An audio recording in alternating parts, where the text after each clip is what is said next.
ನಮಸ್ಕಾರ ಸ್ನೇಹಿತರೆ, welcome to spiritual ಆಲ್ಕಮಿ 7 Kannada. ನಾನು ತ್ರಿವೇಣಿ, ಹೋಪನೋಪನೋ ಹೀಲರ್ ಮತ್ತು ಲೈಫ್ ಕೋಚ್. ಇತ್ತೀಚೆಗೆ ತುಂಬ ಜನ ಕಾಮನ್ ಆಗಿ ತುಂಬ ಒದ್ದಾಡ್ತಾ ಇರುವಂಥ ಪ್ರಾಬ್ಲಮ್ಸ್ ಏನು? Negative emotions, negative thoughts, negativity. ಯಾವಾಗಲೂ ನೆಗೆಟಿವ್ ಥಾಟ್ಸ್ ಬರ್ತಾ ಇದೆ. ಅದನ್ನು ಹೇಗೆ ಓವರ್ಕಮ್ ಮಾಡೋದು, ಅದರಿಂದ ಹೇಗೆ ಹೊರಗೆ ಬರೋದು ಗೊತ್ತಾಗ್ತಾ ಇಲ್ಲ. ಇದೇ ಎಲ್ಲರಿಗೂ ಪ್ರಾಬ್ಲಮ್ ಆಗಿಬಿಟ್ಟಿದೆ. First of all, negative thoughts ಅನ್ನೋದು ಯಾಕೆ ಬರುತ್ತೆ? ನಮ್ಮ ಜೀವನದಲ್ಲಿ ಎಷ್ಟೆಲ್ಲ ಸಮಸ್ಯೆಗಳು ನಡೆಯುತ್ತೆ. ಫಸ್ಟ್ ಆಫ್ ಆಲ್, ಸಮಸ್ಯೆಗಳು ಯಾವ್ಯಾವ ಫೀಲ್ಡಲ್ಲಿ ನಡೆಯುತ್ತೆ? 4: ಹೆಲ್ತ್, ರಿಲೇಶನ್ಶಿಪ್, ಕರಿಯರ್, ಮನಿ. ಈ 4 ಏರಿಯಾಸಲ್ಲೇ ನಮಗೆ ಪ್ರಾಬ್ಲಮ್ಸ್ ನಡೆಯೋದು ಅಲ್ವಾ? ಸೊ ಈ ಪ್ರಾಬ್ಲಮ್ಸ್ ಇಂದ ಏನಾಗುತ್ತೆ? ಫಸ್ಟ್ ರಿಲೇಶನ್ಶಿಪ್ ಅಲ್ಲಿ ಪ್ರಾಬ್ಲಮ್ ಆಗುತ್ತೆ. ಈ ರಿಲೇಶನ್ಶಿಪ್ ಅಲ್ಲಿ ಪ್ರಾಬ್ಲಮ್ ಆದಾಗ ಹೆಲ್ತ್ ಅಫೆಕ್ಟ್ ಆಗುತ್ತೆ. ಹೆಲ್ತ್ ರಿಲೇಶನ್ಶಿಪ್ ಅಫೆಕ್ಟ್ ಆದಾಗ ಕರಿಯರ್ ಮೇಲೆ ಎಫೆಕ್ಟ್ ಆಗುತ್ತೆ. ಈ 3 ಎಫೆಕ್ಟ್ ಆದಾಗ ಹಣ ಬರಲ್ಲ. ಈ ತರ ಒಂದಕ್ಕೊಂದು ಲಿಂಕ್ ಆಗಿರುತ್ತೆ.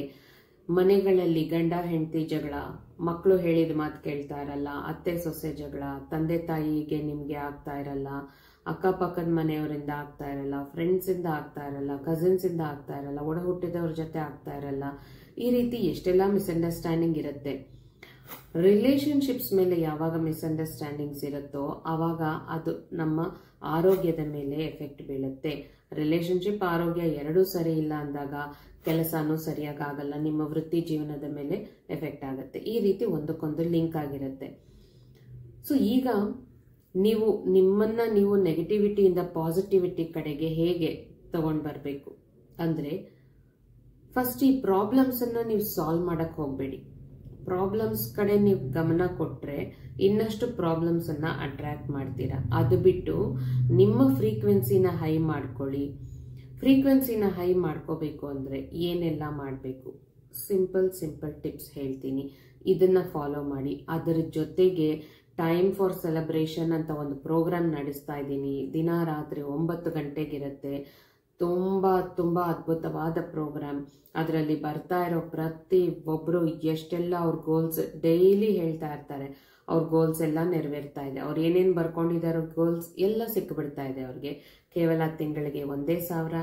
ಸೊ ಅಲ್ಲಿ ಏನ್ ನಡೆಯುತ್ತೆ? ಬರೀ ಫನ್, ಹಾಡುಗಳು, ಡ್ಯಾನ್ಸ್, ಅಫರ್ಮೇಷನ್ಸ್, ಸಬ್ ಕಾನ್ಶಿಯಸ್ ಮೈಂಡ್ ಪ್ರಿಪರೇಷನ್ಸ್, ಇಷ್ಟೇ ನಡೆಯೋದು. ಬಟ್ ನಾನೇನೇನೋ ಮಾಡ್ತಿರ್ತೀನಿ, NLP ಅದು ಇದು ಯೂಸ್ ಮಾಡ್ತಿರ್ತೀನಿ. ಸೊ ಆ ಪ್ರೋಗ್ರಾಮಿಗೆ ಸೇರ್ಕೊಂಡ್ರು ನಿಮಗೆ ನಿಮ್ಮ ಫ್ರೀಕ್ವೆನ್ಸಿ ಹೈ ಆಗುತ್ತೆ, ನಿಮ್ಮ ಗೋಲ್ಸ್ ಎಲ್ಲ ನೆರವೇರುತ್ತೆ. ಓಕೆ, ಅದು ಬಿಟ್ಟರೆ ಮತ್ತೆ ಟಾಪಿಕ್ ಬರ್ತೀನಿ. ಸೊ ಈಗ ನಿಮಗೆ ನೆಗೆಟಿವ್ ಥಾಟ್ಸ್ ಜಾಸ್ತಿ ಬರ್ತಾ ಇದೆ ಅಂದ್ರೆ ಏನರ್ಥ? ಫಸ್ಟ್ ಆಫ್ ಆಲ್, ನಿಮಗೆ ತುಂಬಾ ಸಮಯ ಇದೆ ಅಂತ. ನಿಮ್ಮನ್ನ ನೀವು ಬ್ಯುಸಿಯಾಗಿ ಇಟ್ಕೊಂಡ್ರೆ ಥಾಟ್ಸ್ ಬರೋಕೆ ಎಲ್ಲಿ ಟೈಮ್ ಇರುತ್ತೆ ಅಲ್ವಾ? ನೀವು ಫ್ರೀ ಟೈಮ್ ಇದ್ರೇನೆ ತಾನೇ ಆರಾಮಾಗಿ ಕುತ್ಕೊಂಡು ಸಾವಕಾಶವಾಗಿ ಬಾ ಅಂತ ತರಿಸ್ಕೋತಾ ಇದ್ದೀರಾ. ಅದು ಬಿಟ್ಟು ನಿಮ್ಮನ್ನ ನೀವು ಬ್ಯುಸಿಯಾಗಿ ಮಾಡ್ಕೊಳ್ಳಿ. ನಿಮ್ಮ ಲೈಫ್ಗೆ ಒಂದು ಗೋಲ್ ಅಂತ ಇಟ್ಕೊಳ್ಳಿ. ನಿಮಗೆ ಏನ್ ಬೇಕು? ಈಗ ನಿಮ್ಮ ಲೈಫಲ್ಲಿ ಅತಿ ಮುಖ್ಯವಾಗಿ ನಿಮ್ಗೆ ಬೇಕಾಗಿರೋದೇನು? ಅದನ್ನೇ ಬೇಕಾದ್ರೂ ನಿಮ್ಮ ಗೋಲ್ ಅಂತ ಇಟ್ಕೊಳ್ಳಿ. ಅಥವಾ ನೀವೇನಾದ್ರೂ ಜೀವನದಲ್ಲಿ ಒಂದು ಸಾಧನೆ ಮಾಡಬೇಕು, ನಿಮಗೂ ಒಂದು ರೆಕಗ್ನಿಷನ್ ಸಿಗಬೇಕು ಜನರಲ್ಲಿ ಅಂತ ಆಸೆ ಇದ್ರೆ, ಏನನ್ನ ಸಾಧನೆ ಮಾಡಬೇಕು ಅಂತ ಅನ್ಕೊಂಡಿದ್ದೀರಾ ಅದನ್ನೇ ಗೋಲ್ ಆಗಿ ಇಟ್ಕೊಳ್ಳಿ. ಆ ಗೋಲ್ ಅಂತ ಇದ್ದಾಗ ಏನಾಗುತ್ತೆ? ನಾವು ಫ್ರೀ ಟೈಮ್ ಸಿಕ್ಕಾಗೆಲ್ಲ ನಮ್ಮ ಆಲೋಚನೆಗಳೆಲ್ಲ ಆ ಗೋಲ್ ಮೇಲೆ ಇರಬೇಕು. ನಮ್ಮ ಮಾತಾಡೋದು ಕೂಡ ಜಾಸ್ತಿ ಆ ಗೋಲ್ಸ್ ಬಗ್ಗೆನೇ ಮಾತಾಡ್ತಾ ಇರಬೇಕು. ನಮ್ಮ ಆಕ್ಷನ್, ಅದ್ರ ಮೇಲೆ ನಾವು ಏನು ಆಕ್ಷನ್ ತಗೋತಾ ಇದೀವಿ ಆ ಗೋಲ್ ನಾವು ಗೋಲ್ಗೆ ಹತ್ರಕ್ಕೆ ಹೋಗೋದಕ್ಕೆ ನಮ್ಮ ನಂಬಿಕೆಗಳು ಹೇಗಿದೆ ಆ ಗೋಲ್ ಮೇಲೆ, ಈ ಥರದ್ದು ಎಲ್ಲ ನಮಗೆ ಆಲೋಚನೆ ಇದ್ದಾಗ ನೆಗೆಟಿವಿಟಿಗೆ ಎಲ್ಲಿ ಟೈಮ್ ಇರುತ್ತೆ? ಈಗ ನಿಮಗೆ ಟೈಮ್ ಇದೆ ಅಂತ ನೀವು ಬೇರೆ ಟೈಮಲ್ಲಿ ಬ್ಯುಸಿ ಆಗಿರ್ತೀರಾ. ಅಡುಗೆ ಮಾಡೋ ಟೈಮಲ್ಲಿ ನಿಮ್ಮ ತಲೆಯಲ್ಲಿ ಏನು ಯೋಚನೆ ನಡೀತಾ ಇದೆ? ಅಡುಗೆ ಮಾಡೋರು ಮನೆಯಲ್ಲಿ ತುಂಬ ಮುಖ್ಯ. ಅದು ಗಂಡಸರಾಗಿರ್ಲಿ, ಹೆಂಗಸರಾಗಿರ್ಲಿ, ದೊಡ್ಡವರೇ ಆಗಿರ್ಲಿ, ಯಾರೇ ಆಗಿರ್ಲಿ, ಅಡುಗೆ ಮಾಡೋರು ತುಂಬಾ ಇಂಪಾರ್ಟೆಂಟ್. ಯಾಕೆ ಗೊತ್ತಾ? ಅಡುಗೆ ಮಾಡೋವಾಗ ನೀವು ಮನೆಯಲ್ಲಿ ನಡೆದಿರೋ ಎಲ್ಲ ಹಾಳು ಮೂಳು ತಲೆಗೆ ಹಾಕೊಂಡು ಅಥವಾ ಯಾರನ್ನೋ ಬೈಕೋತಾ ಜಗಳ ಮಾಡ್ತಾ ಇಲ್ಲಿ ಅಡುಗೆ ಮಾಡ್ತಾ ಇರೋದು, ಇದನ್ನ ಮಾಡಿದ್ರೆ ಏನಾಗುತ್ತೆ ಹೇಳಿ? ಆಹಾರಕ್ಕೆ ನಮ್ಮ ಮಾತುಗಳನ್ನ, ನಮ್ಮ ಆಲೋಚನೆಗಳನ್ನ ಹೀರ್ಕೊಳ್ಳೋ ಶಕ್ತಿ ಇದೆ. ನೀವು ಜಗಳ ಮಾಡ್ತಾ ಅಡುಗೆ ಮಾಡೋದು ಅಥವಾ ಯಾರನ್ನೋ ಬೈಕೋತಾ ನೊಂದ್ಕೊಂಡು ಬೇಜಾರಲ್ಲೋ ದುಃಖದಲ್ಲೋ ಅಡುಗೆ ಮಾಡಿದಾಗ ನಿಮ್ಮ ಮನಸ್ಸಿನಲ್ಲಿರೋ ಭಾವನೆಗಳೆಲ್ಲ ಆ ಅಡುಗೆ ಹೀರ್ಕೊಳ್ತಾ ಇದೆ, ಆಹಾರ ಪದಾರ್ಥಗಳು. ಈಗ ಏನಾಗುತ್ತೆ, ಆ ಆಹಾರ ಪದಾರ್ಥಗಳು ಎಲ್ಲ ಹೀರ್ಕೊಂಡಿದೆ, ಇದನ್ನ ಮನೆಯಲ್ಲಿ ಎಲ್ಲರೂ ಊಟ ಮಾಡ್ತಾರೆ, ಎಲ್ಲರ ಮನಸ್ಸಲ್ಲೂ ನೆಗೆಟಿವಿಟಿ ಹೋಗುತ್ತೆ. ಇನ್ನು ಮನೆಯಲ್ಲಿ ಕೋಲಾಹಲನೇ ಅಲ್ವಾ. ಅಡುಗೆ ಮಾಡೋರು ತುಂಬ ತುಂಬ ಇಂಪಾರ್ಟೆಂಟ್. ಅದನ್ನ ಬಿಟ್ಟು ನೀವು ಅಡುಗೆ ಮನೆಗೆ ಹೋಗಿದ ತಕ್ಷಣ ನಿಮ್ಮ ಆ ಜಗಳನೆಲ್ಲ ಅಡುಗೆ ಮನೆಯಿಂದ ಆಚೆನೇ ಇಟ್ಬಿಡಿ. ಅಡುಗೆ ಮನೆಗೆ ಹೋದ ತಕ್ಷಣ ಅಡುಗೆ ಮನೆಯನ್ನು ನೋಡಿಕೊಂಡು ಪ್ರೀತಿಯಿಂದ I am sorry, please forgive me, thank you, I love you, ನನ್ನ ಫ್ಯಾಮಿಲಿ ಇಲ್ಲೇ ನಾನು ಅಡುಗೆ ಮಾಡೋದು, ನನ್ನ ಫ್ಯಾಮಿಲಿ ಎಲ್ಲರೂ ಇಲ್ಲಿ ಮಾಡೋ ಅಡುಗೆನ ಊಟ ಮಾಡ್ತೀವಿ, ನಾವೆಲ್ಲರೂ ಚೆನ್ನಾಗಿದ್ದೀವಿ, ಥ್ಯಾಂಕ್ ಯು ಯೂನಿವರ್ಸ್ ಅಂತ ಅಂದ್ಕೊಂಡು ನೀವು ಅಲ್ಲಿಟ್ಟಿರೋ ತರಕಾರಿ, ಅಕ್ಕಿ, ಬೇಳೆ ಎಲ್ಲ ಇರುತ್ತೆ, ಅದೆಲ್ಲ ಬೆಳೆಸಿರೋ ಆ ರೈತರು ಆ ಬೆಳೆಸೋ ಟೈಮಲ್ಲಿ ಅವ್ರ ಮನಸ್ಸಲ್ಲಿ ಅದೆಷ್ಟು ನೋವುಗಳು, ಕಷ್ಟಗಳು, ಸಮಸ್ಯೆಗಳು, ದುಃಖ ಎಲ್ಲ ಇತ್ತು, ಅದನ್ನೆಲ್ಲ ಹೊತ್ಕೊಂಡು ಬಂದಿದೆ. ಮಾರ್ಕೆಟಲ್ಲಿ ಎಷ್ಟೆಷ್ಟು ಜನರ ಕೈಗೆ ಹೋಗಿದೆಯೋ ಅಷ್ಟು ಜನರ ನೆಗೆಟಿವಿಟಿನ ತಗೊಂಡು ಬಂದಿರೋದು ಸಾಕಾಗ್ದು ಅಂತ ನೀವು ಬೇರೆ ಎಕ್ಸ್ಟ್ರಾ ಟೇಸ್ಟ್ ಇರಲಿ ಅಂತ ನಿಮ್ಮ ನೆಗೆಟಿವಿಟಿ ಕೂಡ ಹಾಕ್ತಿದ್ದೀರಾ.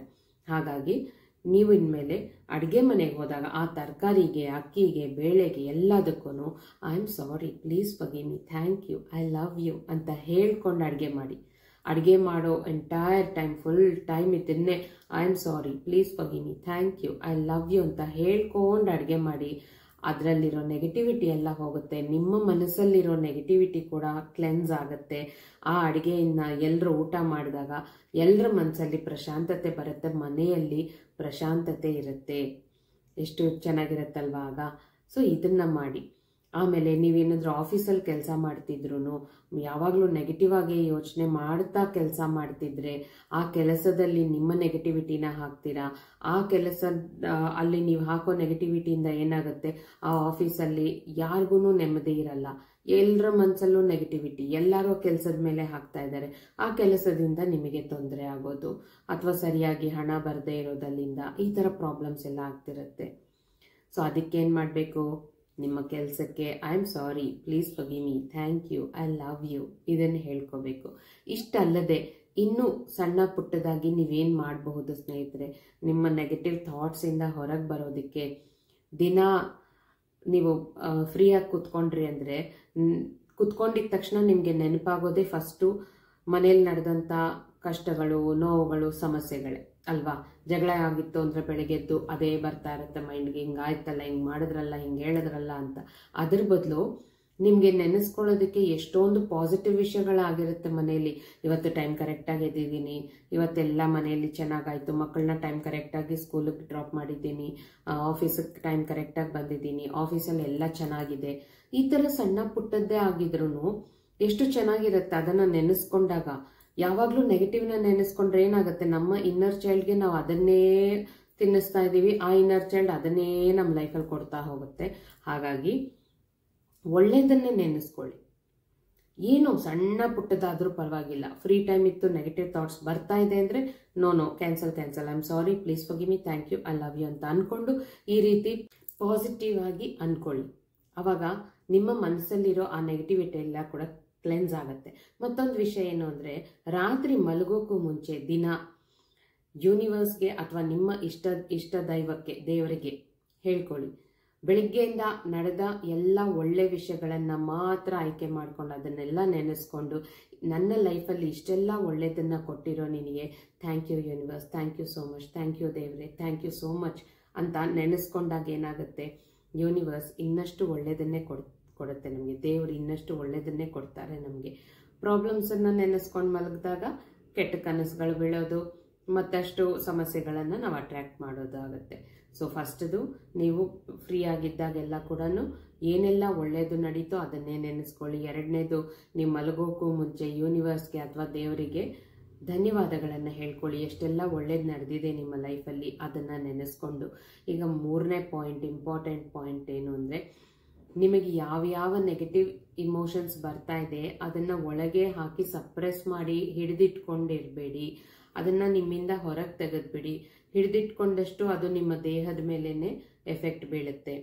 ಈಗ ಅದನ್ನು ಹೇಗೆ ಹೊರಗೆ ತೆಗೆಯೋದು ಅಂದರೆ, ಈಗ ನಿಮಗೆ ಸಡನ್ನಾಗಿ ಯಾರ ಮೇಲೂ ಕೋಪ ಬಂತು ಅಂತ ಅಂದ್ಕೊಳ್ಳೋಣ. ಕೋಪ ಬಂದಾಗ ಅದನ್ನು ಅವ್ರ ಮೇಲೆ ತೋರಿಸೋದು ಬಿಟ್ಬಿಟ್ಟು ಕೋಪ ಬಂದರು, ದುಃಖ ಬಂದರು, ಆತಂಕ ಆದರೂ ಏನೇ ಆಗಲಿ, ನೆಗೆಟಿವ್ ಇಮೋಷನ್ ಬಂತು ಅಂತಂದರೆ ಇಮಿಡಿಯೇಟಾಗಿ ಓಡ್ ಹೋಗಿ ಒಬ್ಬರೇ ಒಂದು ಕಡೆ ಕೂತ್ಕೊಂಡು ಜಸ್ಟ್ ಕಣ್ಮುಚ್ಕೊಂಡು ನಿಮ್ಮ ಹೃದಯದ ಲೆವೆಲಿಂದ ಈ ತಲೆ ಲೆವೆಲ್ಗೆ ಹೀಗೆ ಕೈ ಇಟ್ಕೊಂಡು ಬ್ರೀತ್ ಇನ್, ಬ್ರೀತ್ ಔಟ್, ಈ ಥರ ಮಾಡಿ. ಹಾರ್ಟ್ ಬ್ರೈನ್ ಕೋಹೆರೆನ್ಸ್ ಬ್ರೀತಿಂಗ್ ಅಂತೀವಿ ಇದನ್ನು. ನಮ್ಮ ಹಾರ್ಟಿಂದ ಬ್ರೈನ್ಗೆ ಕನೆಕ್ಷನ್ ಇರುತ್ತೆ. ನಾವು ಇಲ್ಲಿಂದ ಅಲ್ಲಿಗೆ, ಅಲ್ಲಿಂದ ಇಲ್ಲಿಗೆ ಆತಂಕ, ಕೋಪ, ದುಃಖ, ಭಯ ಕೊಡೋದ್ರ ಬದಲು ಈ ಥರ ಬ್ರೀತಿಂಗ್ ಮಾಡಿದಾಗ ಸಡನ್ನಾಗಿ ಯಾವ ಇಮೋಷನ್ ಬಂದಿದ್ರೂ ನಮ್ಮಿಂದ ರಿಲೀಸ್ ಆಗಿಬಿಡುತ್ತೆ. ಸೊ ನಿಮಗೆ ಯಾವುದೇ ನೆಗೆಟಿವ್ ಇಮೋಷನ್ ಬಂದ್ರೂ ನಿಮ್ಗದು ಬೇಡ ಅಂತಂದಾಗ ಓಡ್ ಹೋಗಿ ಒಂದು ಕಡೆ ಕೂತ್ಕೊಂಡು ಈ ಥರ ಬ್ರೀತ್ ಇನ್ ಬ್ರೀತ್ ಔಟ್ ಒಂದು 10 ಸಲ ಮಾಡಿ. ಮೂಡ್ ಸರಿ ಹೋಗುತ್ತೆ. ಅದಾದಮೇಲೆ ಒಂದು ಚಿಕ್ಕ ಪೇಪರ್ ತಗೊಳ್ಳಿ, ಒಂದಿಷ್ಟು ಪೀಸ್ ಆಫ್ ಪೇಪರ್ ತಗೊಂಡು, ನಿಮಗೀಗ ಸಡನ್ ಒಂದು ಕೋಪ ಬಂತು ಅಂತ ಅನ್ಕೊಳ್ಳೋಣ, ಅಥವಾ ದುಃಖ ಆಯಿತು ಅಂತ ಅನ್ಕೊಳ್ಳೋಣ.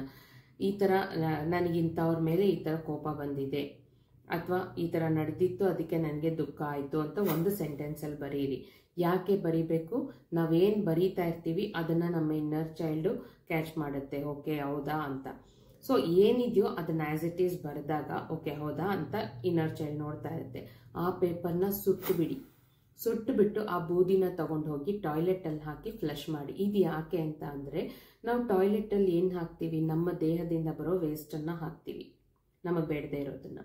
ಅದೇ ರೀತಿ ಈ ಬೂದಿನ ತಗೊಂಡು ಹೋಗಿ ಟಾಯ್ಲೆಟಿಗೆ ಹಾಕಿದಾಗ ಅದು ನಮಗೆ ಬೇಡದೇ ಇರೋದು ಅಂತ ನಮ್ಮ ಇನ್ನರ್ ಚೈಲ್ಡ್ ಗ್ರಹಿಸುತ್ತೆ. ಹಾಗಾಗಿ ಯಾವುದೇ ಇಮೋಷನ್, ನೆಗೆಟಿವ್ ಇಮೋಷನ್ ಬಂದರೂ ಅದು ಬಂದ ಪ್ರತಿ ಸಲ ಈ ರೀತಿ ಅದನ್ನು ಆಸ್ ಇಟ್ ಈಸ್ ಆಗಿ ಬರೆದು ಸುಟ್ಟು ಆ ಬೂದಿನ ತಗೊಂಡು ಹೋಗಿ ಟಾಯ್ಲೆಟಲ್ಲಿ ಹಾಕಿ ಫ್ಲಶ್ ಮಾಡಿಬಿಡಿ. ನೀವು ಇಲ್ಲಿ ಕ್ಲಿಯರ್ ಆಗ್ತೀರಾ, ಯಾವುದು ನೀವು ಕ್ಯಾರಿ ಆನ್ ಮಾಡ್ಕೊಂಡು ಹೋಗಲ್ಲ. ಯಾವ ನೆಗೆಟಿವ್ ಇಮೋಷನ್ ಬಂದ್ರೂ ಅದನ್ನು ನೀವೇನು ಮಾಡಬೇಕು? ಏನೇ ಆಗಲಿ, ನಿಮಗೆ ಯಾವುದೇ ನೆಗೆಟಿವ್ ಇಮೋಷನ್ ಬರಲಿ, ಜಗಳ ಆಗಲಿ, ಕೋಪ ಆಗಲಿ, ದುಃಖ ಆಗಲಿ, ಬೇಜಾರಾಗಲಿ, ಪ್ರತಿ ಸಲ ಒಂದು ಅಫರ್ಮೇಷನ್ನ ನೀವು ರಿಪೀಟ್ ಮಾಡ್ಕೊಳ್ತಾನೆ ಇರಿ ಮನಸ್ಸಲ್ಲಿ. ಏನೇ ನಡೀಲಿ ಅದು ನನ್ನ ಒಳ್ಳೆಯದಕ್ಕೆ ಯೂನಿವರ್ಸ್ ಕೊಡ್ತಾ ಇದೆ. ನನಗೆ ಈ ಕ್ಷಣಕ್ಕೆ ದುಃಖ ಆದರೂ ಇದ್ರ ಹಿಂದೆ ಯೂನಿವರ್ಸ್ ನನ್ನ ಒಳ್ಳೆಯದಕ್ಕೆ ಏನೋ ಒಂದು ಮಾಡ್ತಾ ಇದೆ. ನನ್ನ ಒಳ್ಳೆಯದಕ್ಕೆ ನಿರಂತರ ಏನೋ ಒಂದು ಮಾಡ್ತಾನೆ ಇರುತ್ತೆ ಯೂನಿವರ್ಸ್. ಎಸ್, ಏನೇ ನಡೆದ್ರು ಎಲ್ಲನೂ ನನ್ನ ಒಳ್ಳೆಯದಕ್ಕೆ. ಇದನ್ನು ದಿನದಲ್ಲಿ ಎಷ್ಟು ಸಾಧ್ಯವಾದರೆ ಅಷ್ಟು ಸಲ ಹೇಳ್ಕೊತಾ ಇರಿ, ಆವಾಗ ನೋಡಿ ಏನಾಗುತ್ತೆ ಅಂತ. ಸೊ ಇದನ್ನೆಲ್ಲ ಫಾಲೋ ಮಾಡಿ ನಿಮ್ಮನ್ನು ನೀವು ನೆಗೆಟಿವಿಟಿಯಿಂದ ಹೊರಗೆ ತಂದು ಪಾಸಿಟಿವ್ ಆಗಿದ್ದು ಖುಷಿಯಾಗಿರಿ, ಆನಂದವಾಗಿರಿ, ಆರೋಗ್ಯವಾಗಿರಿ. ಅಷ್ಟೈಶ್ವರ್ಯಗಳು ನಿಮ್ಮದಾಗುತ್ತೆ. ಇದನ್ನೇ ನಾನು ಕೂಡ ಬಯಸ್ತಾ ಇರೋದು. ಸೊ ಇಷ್ಟು ಹೇಳ್ತಾ ನನ್ನ ಮಾತುಗಳನ್ನು ಇಲ್ಲಿಗೆ ಮುಗಿಸ್ತಾ ಇದ್ದೀನಿ. ಮತ್ತೆ ಮುಂದಿನ ವಿಡಿಯೋಲ್ಲಿ ಭೇಟಿ ಮಾಡೋಣ. ಅಲ್ಲಿವರೆಗೂ ಧನ್ಯವಾದಗಳು. Thank you. ಬಾಯ್.